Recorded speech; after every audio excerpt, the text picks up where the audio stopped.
Hello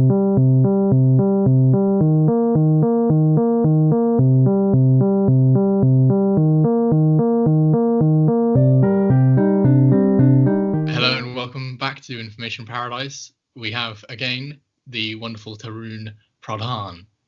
Hello, Tarun. Hello, and nice to see you again. Thank you for inviting me again. Indeed, it is a pleasure. So we're just talking about magic. Yes, I was saying that magic is a kind of technology of the mind. So in Sanskrit, we call it the Tantra. Tantra means a technology. When we use only our mind to fulfill a desire or accomplish some task, without using our body, without using the laws of the physical world, then you can roughly say that it is magic. And imagination is the doorway into the magic.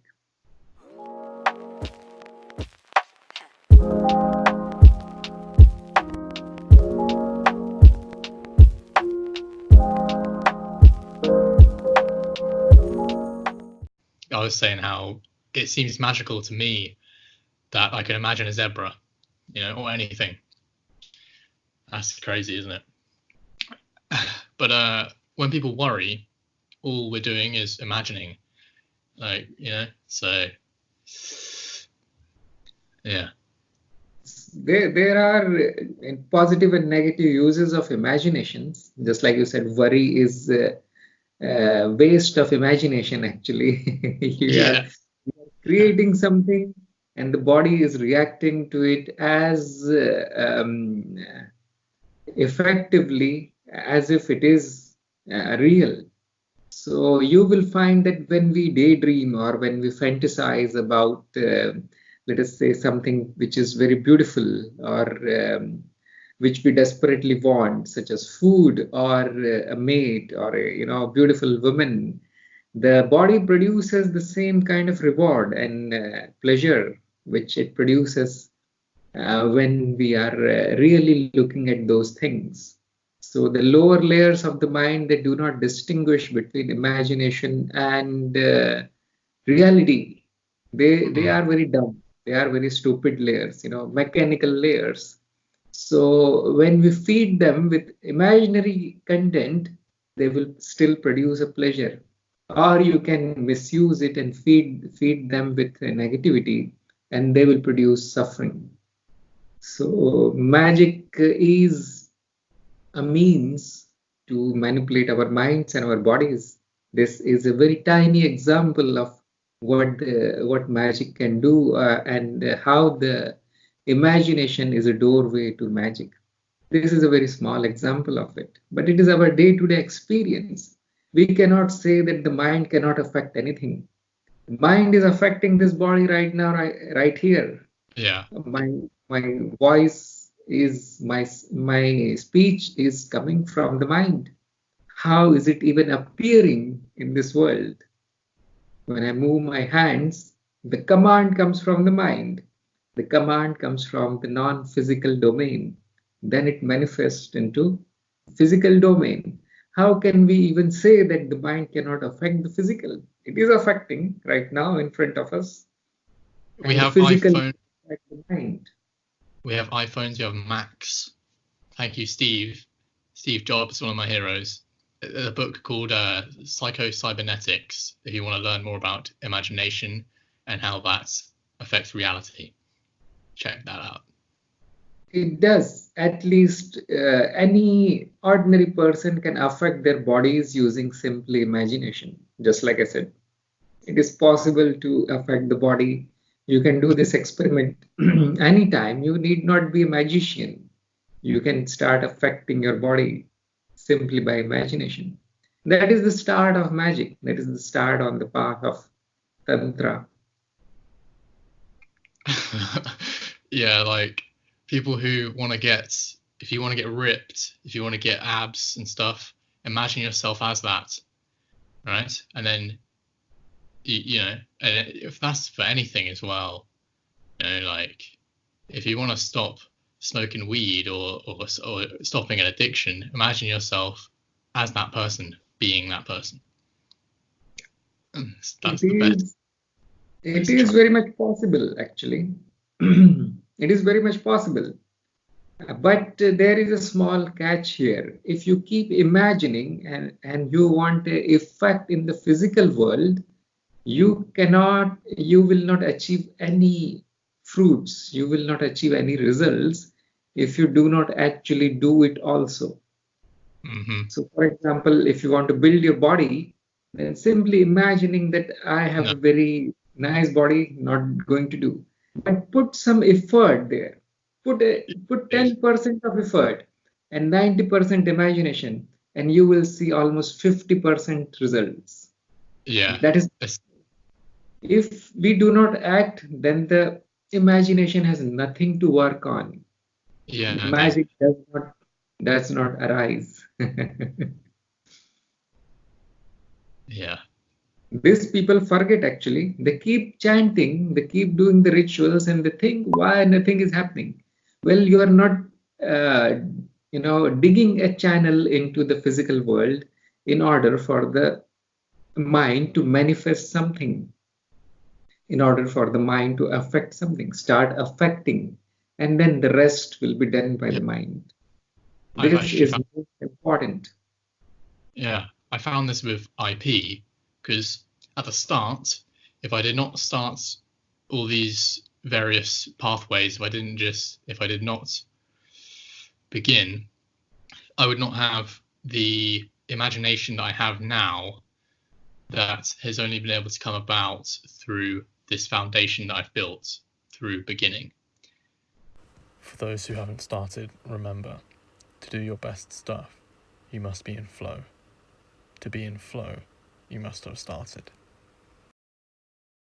I think one of the things that people who, because I was meditating earlier, and I was realizing all I need to do is establish myself in the now. And people who are sort of chanting and doing all this stuff, that's all they need to do, right? That's it. That is a good start, but the magic goes further beyond the rituals and chanting. What kind of magic are you talking about? What kind of magic? Like, what are you talking about? And the chanting and all the rituals, they are first step into the training of the mind. But magic is mostly in the mind. You can say that 95% of the magic happens in the mind. If you do not utilize the power of the mind, then it will be ineffective. It is not possible, which most of the people do when they get into the magical field. They focus too much on the right kind of spell or right kind of mantra or right kind of ritual and substances, like they would get a skull or something like that, a blood of goat or yeah, they are not that effective. The most effective thing is mind. That's what I was trying to say. Do you know any spells? No, the spells that are used by others, magicians, when you use them, they are less effective. You need to make your own spells.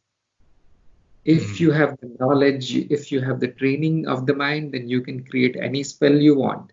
And that will be more effective. You see, your shoe will fit only you. And if you keep walking in that shoe, the shoe will take the form of your feet. The shoes, they will conform to your feet. And that is what happens when you invent your own spell. It becomes your own and it is more effective. If you want to use somebody else's spell, then it is possible. But that person needs to be your guru. That person needs to be your master. Or that spell needs to be very, very strong. And one more thing is there, that if you are working with spirits, other entities, then you cannot use your spells. Then you must use the invocations that these spirits recognize. They are not going to recognize whatever you cooked up. So let me, give you some more detail on magic. There are two kinds of magic, according to me at least. And the first kind is independent magic, and the second kind is dependent magic. Now, what is independent magic? In which only you are involved, in which you are using your own mind to get results. For example, you want to heal somebody, if you want to cure a disease, or if you want to heal yourself, then you do not depend on anybody. You can create a spell, you can create a ritual, you can create a process, and use imagination, that is important, to heal yourself. And then start doing something like eat very good food, do not smoke or do not take drugs, and do not walk on middle of the road, so that the magic gets an avenue into the physical world. That is an example of independent magic. If you want to use other spirits, gods or goddesses, to accomplish something, to fulfill your desires or something, then that kind of magic will be dependent magic, because you are depending on some other entities, which you can also call disembodied minds. So there are so many, even embodied minds. You can use even embodied minds. Suppose I see that you are the right person to do something in that city where you are living. I can possess your mind and use your body to do that thing. It can be anything actually. But now I am dependent on you, even though you are embodied. But the people who are embodied, they are mostly useless. They cannot do their own thing. How can they do a magician's job?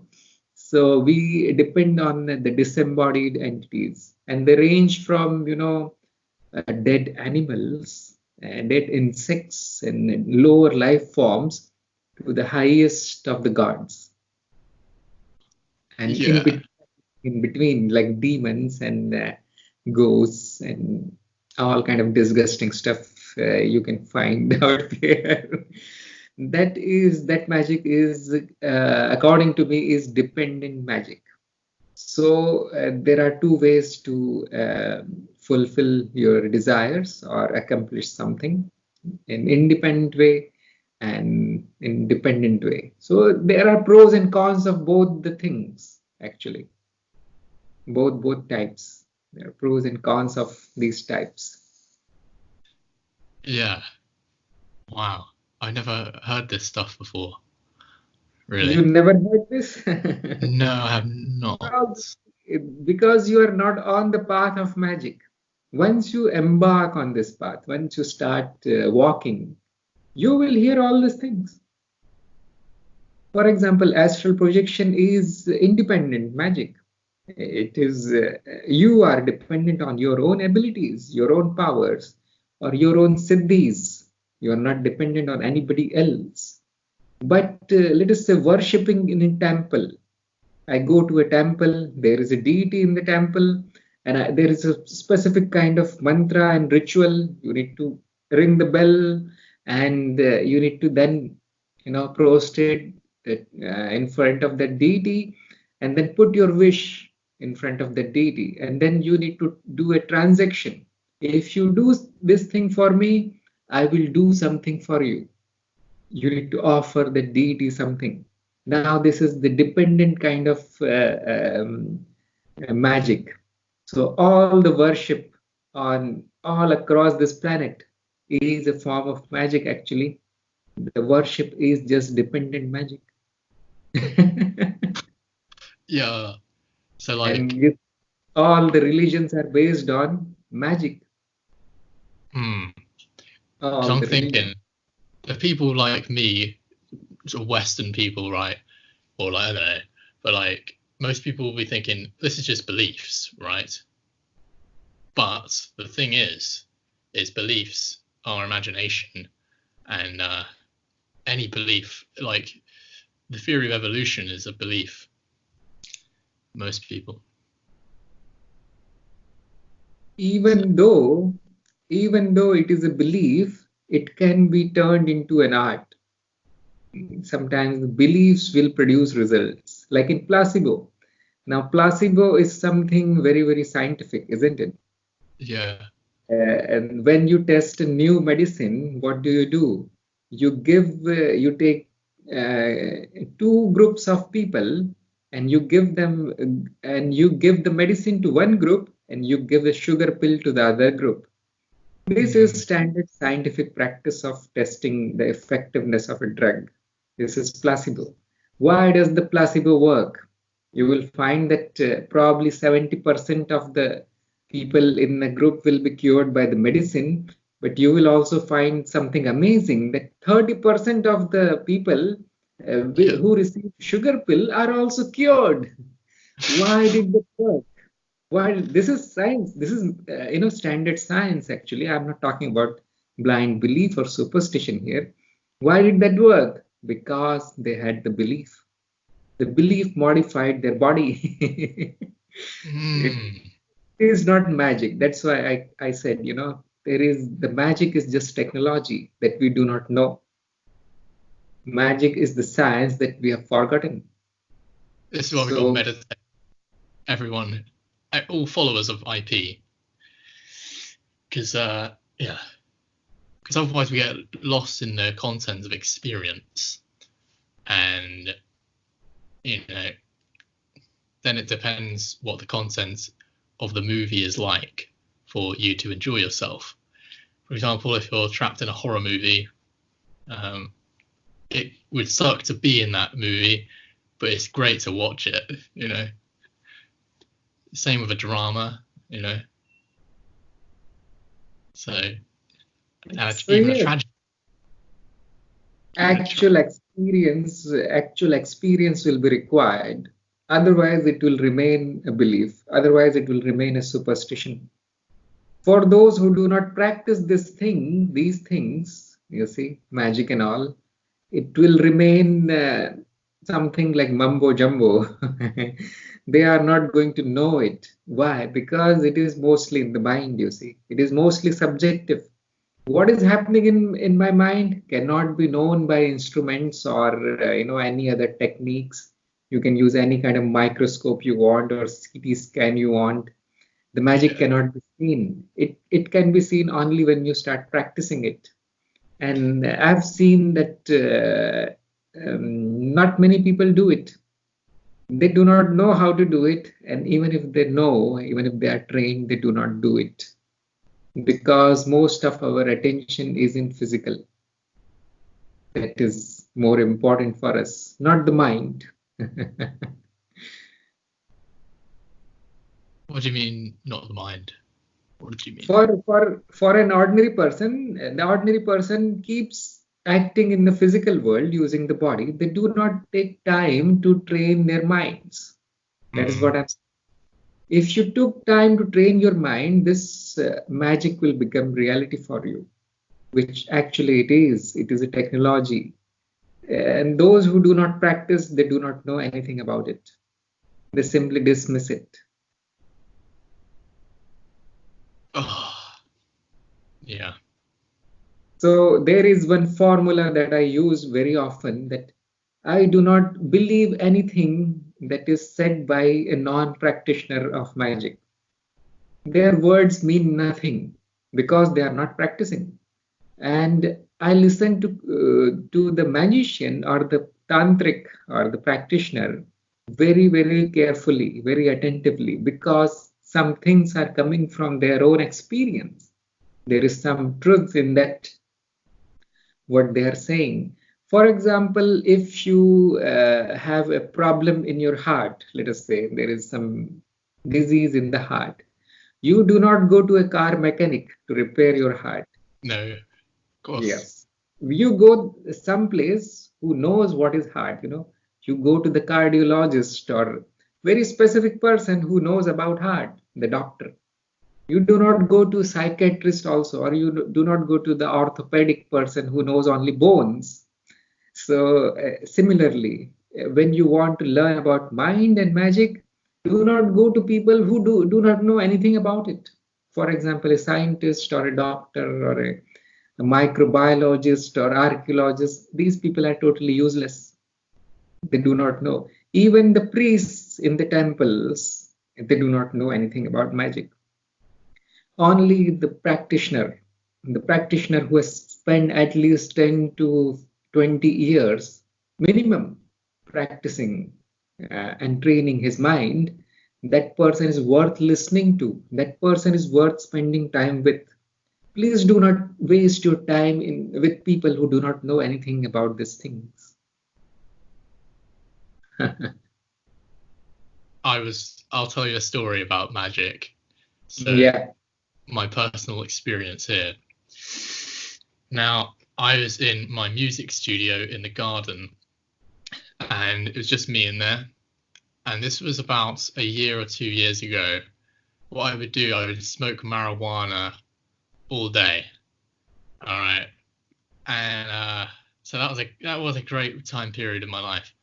But one thing happened where I was staring very focused at an object. I think it was like a bottle or something that was on a keyboard, and two things happened simultaneously. I felt vibration in my head, and the bottle moved. The bottle fell.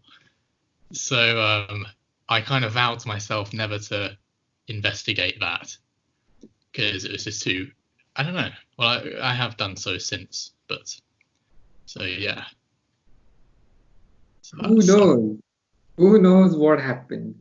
Exactly. The first principle of magic is do not fool yourself. Yeah. It is very easy to fool ourselves. So when we are doing something under the influence of a drug or alcohol, or under the influence of another spirit, it is not trustworthy.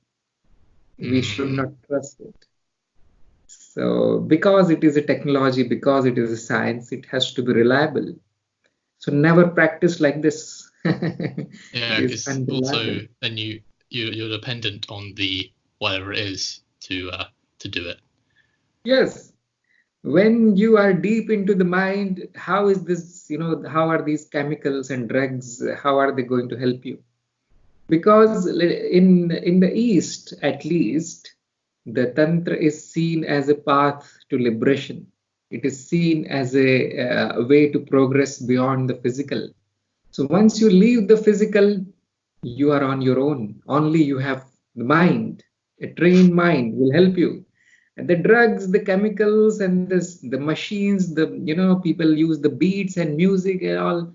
Well, it is okay, but they are like a wheelchair. If you are lame, then you will always need that kind of support. So it is best to train your mind without using any kind of artificial means. Then you will be sure. Then you will sure that you are not fooling yourself. And then this practice will go with you. When the body is shed, the mind will be, mature enough to take care of itself. Even when we're with our minds, I find that I can often, what's the word? Fool myself, so elude, the mind. Or would that be the ego instead of the mind? From the point of view of magic, there is only mind. They do not distinguish between ego and mind like we do. On non-dual paths and you see other paths like Buddhism and all, we identify various layers of the mind. It starts with the body, and above the body there is the nervous system. Above the nervous system is the control systems. Above the control systems is the ego. Above the ego is the emotional mind, and above the emotional mind is the intellectual mind. Above intellectual mind is the awareness. Above that is the consciousness, the primordial consciousness. So on, and you can make even finer subsections. But on the path of Tantra, there is only mind. There is only mind.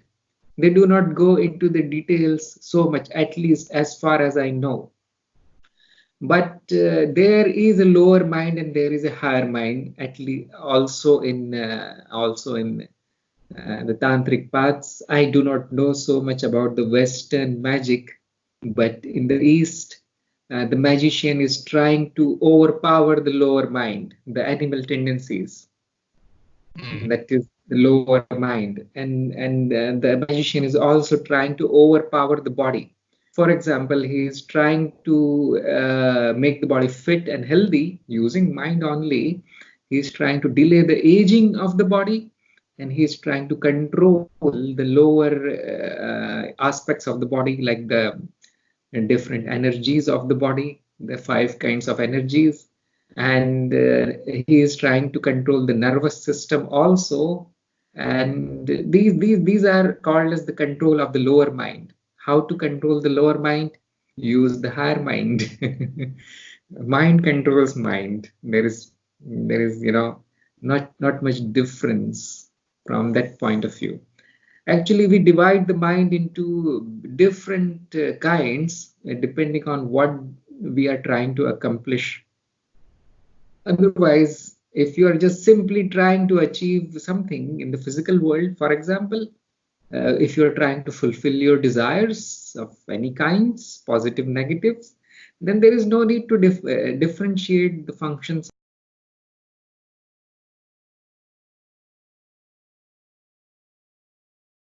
Jesus Christ.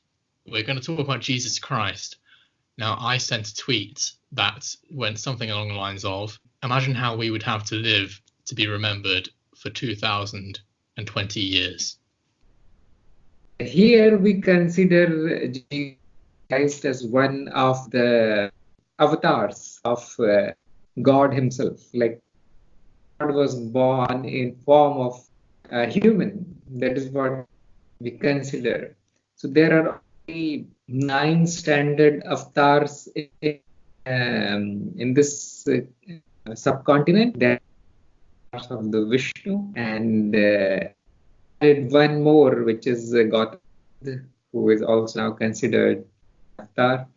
And then some people do add Jesus Christ as an avatar. No matter what faith they are in or what kind of tradition they are in, you will find a picture or a small statue of Jesus Christ on their altar. They worship everybody actually. And he sounds a lot like a Buddhist guru would sound, or a non-dual teacher would sound in today's. So, for example, he said that if you make your eyes one, then you will know the truth. Or he said so many things. He said, I am that, and so many things which are non, and I see it as a teaching of, and I and the God are one. So many things, so many hints are given by Jesus Christ, which point one reality, dual reality. I see Jesus Christ as another teacher, another guru, who given the same message other great people have. He suffered because of that. I liked him. That is another matter. Because when you try to, you will step on the feet of some people who do like others to be enlightened, who do not like the art to be empowered by knowledge. Try to silence that person who going to, lessen their power, less rule over others. So this happens, this human nature, and he took it peacefully, actually. He made even his death teaching. Yeah. That is something great, isn't it? Other guru has done that. There were many, many gurus here on, they died peacefully. I mean, like normally, Oh my but God. only Christ was the one who not only made his life, he also made into a teaching. That is uniqueness. That is his, unique. No other guru has done that. So a lot of respect for that figure. We place him just below the God, so high. More people like him, but they are not so well known. And Christ is well known because of Christianity, because it's spread so far in, from the original land. It became well known. The second guru that is, everybody knows is Gautam Buddha, because again, the teachings, they spread everywhere on the planet. But there are of the same caliber who gave the same message, the message of oneness of consciousness, and that thing which is witnessing us is nothing but the high God there is. Everything else is, below it. Everything else is forms of it. His teaching. And if you study non-duality, you'll agree with his things 100%. Know about what happened to those teachings, how they got misrepresented, misinterpreted, and how some people tried to take advantage of the respect he gathered, and degraded his teachings. This happens to every saint, to everybody. It is human nature to take the teachings, manipulate them to meet the goals of their own egos. If you feed them pearls, well, they turn the pearls into. That's why he said, "Do not cast your pearls to the swine." The swine means somebody with an nature. So people will not be able to see teachings, and some people will lose the teachings. They take advantage of the people that people have on figures. So what say, bottom line, trust Jesus Christ, trust the self-appointed and manipulators. Do not trust them. Trust the saint himself. The books that still surviving, and interpret yourself in the light of your own experience. If you do not have experience, go to a teacher, find an experienced teacher. That is the bottom line. His teaching, his life, his death is news.